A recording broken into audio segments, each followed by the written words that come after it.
Hello everyone. आज मैं discuss करूंगा इस वीडियो में क्रोटो सीरीज का 1.14 क्वेश्चन।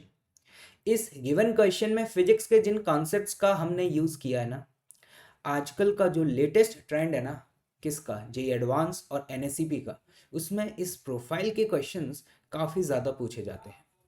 क्वेश्चन क्या है मैं आपको एक्सप्लेन करता हूँ। एक एरोप्लेन है भाई, हॉरिजॉन्टल डायरेक्शन में मूव कर रहा था और उसका जो वेलोसिटी था वो था v0। फिर इसके बाद ये एरोप्लेन इस तरीके से वर्टिकल डायरेक्शन में वर्टिकल सर्कुलर मोशन परफॉर्म करना स्टार्ट करता है और इसके स्पीड का वेरिएशन हाइट के साथ किस तरीके से है वो हमें यहाँ पे मेंशन किया गया। V square equal to we naught square minus two A naught H. H है वर्टिकल हाइट, वी नॉट यहाँ पे जो वेलोसिटी है ना, वो वेलोसिटी आपको यहाँ लोअर मोस्ट पोजिशन पे दी हुई है। और क्वेश्चन में ये भी क्लियरली मेंशन है कि जब ये अपने अपर पॉइंट पे पहुंचता है ना ट्रिजेक्ट्री के, मतलब इस वाले पॉइंट पर, तो इसका जो वेलोसिटी है that is V naught by two. A naught यहाँ पर कांस्टेंट पूछा क्या जा रहा है, जब इसका वेलोसिटी अपवर्ड डायरेक्शन में होगा। वेलोसिटी कब होगा अपवर्ड डायरेक्शन में? जब वो इस पॉइंट पे पहुंचेगा। तो इस पॉइंट पर सपोज मान लेते हैं कि उसका वेलोसिटी v1 है, तो इस मोमेंट पे we have to find the acceleration of a plane. देखिए एक बात आपको समझ में आ रही होगी कि जब ये पार्टिकल सर्कुलर मोशन परफॉर्म कर रहा होगा तो हम इसके एक्सेलरेशन को दो कंपोनेंट्स में रिजॉल्व कर सकते हैं, एक वेलोसिटी वेक्टर के अलोंग और दूसरा वेलोसिटी वेक्टर के परपेंडिकुलर। तो जो अलोंग वाला कंपोनेंट है उसे बोलते हैं टेंजेंशियल एक्सेलरेशन और जो परपेंडिकुलर वाला है उसे बोलते हैं एसी। और एसी की वैल्यू हम जानते हैं that is what V square by R. मतलब अगर हमें इस गिवन पॉइंट पर स्पीड पता चल जाए और रेडियस पता चल जाए इस सर्कल का, तो डेफिनेटली हमारे पास एसी तो निकल के आ जाएगा। तो चलिए let's start to solve the problem. यहां पर आपको जो इनिशियल इंफॉर्मेशन दी हुई है वो ये इंफॉर्मेशन दी हुई है। और एक बात समझ में आ रही होगी कि ये जो टोटल डिस्टेंस है ये that is 2r if r is a radius. तो मैं यहां पर ये जब एक्सप्रेशन लिखता हूं, इस एक्सप्रेशन में V square is equal to we naught square minus of two A naught H. यहां पर v का वैल्यू जब मैं v naught by two substitute करता हूं तो उस समय h जो वर्टिकल हाइट है उसे मैं 2r सब्सटीट्यूट कर सकता हूं। This will be the v naught by two का whole square and that should be equal to what v naught square minus two A naught into h. और यहां पर h जो है that is what 2 into R. Clear है बात? तो यहां से हमारे पास ये एक्सप्रेशन बनेगा 4 a naught into r is equal to we naught square minus of v naught square by 4, और इस वैल्यू को हम लिख सकते हैं 3 वी नॉट स्क्वायर बाय 4। यहां से जनाब आपके पास रेडियस आ चुका है। रेडियस कितना आ रहा है यहाँ से? रेडियस आ रहा है 3 V naught square divided by 16 times of A naught. Clear है? अब देखिएगा यार, इस पॉइंट पर अगर मुझे स्पीड फाइंड आउट करनी है तो ये बात तो हमें देखकर ही समझ में आ रही है कि वर्टिकल हाइट जो है इस समय h, उसकी वैल्यू क्या है r। मतलब इस गिवन एक्सप्रेशन में अगर मैं यहां पर h की जगह r पुट कर देता हूं तो डेफिनेटली मुझे v1 की वैल्यू पता चल जाएगी, और r की वैल्यू हम v0 के टर्म्स में ऑलरेडी कैलकुलेट कर चुके हैं। तो अगर हम यहां पर v1 फाइंड आउट करना चाहते हैं, दिस वन, तो v1 square is equal to क्या लिखेंगे, v naught square minus two A not multiplied by h, और h की जगह आप r सब्सटीट्यूट कर दीजिए और r की वैल्यू क्या है 3 V naught square divided by 16 times of A naught. This term will be cancel out और यहाँ पर ये वैल्यू आ जाएगी बेटा आपकी 5 वी नॉट स्क्वायर बाय 8।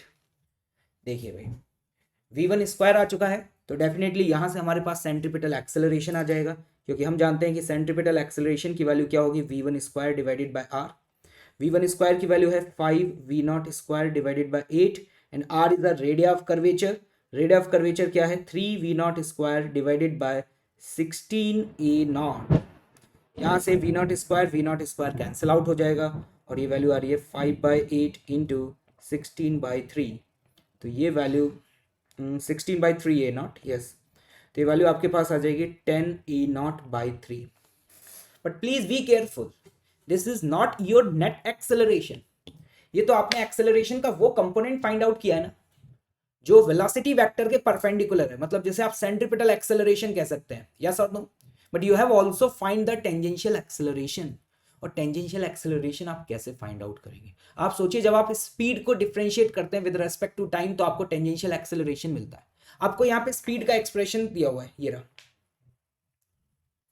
यहां पर मैं इस एक्सप्रेशन को एक बार फिर से लिख देता हूं, v square is equal to we naught square minus of 2 E0 into H.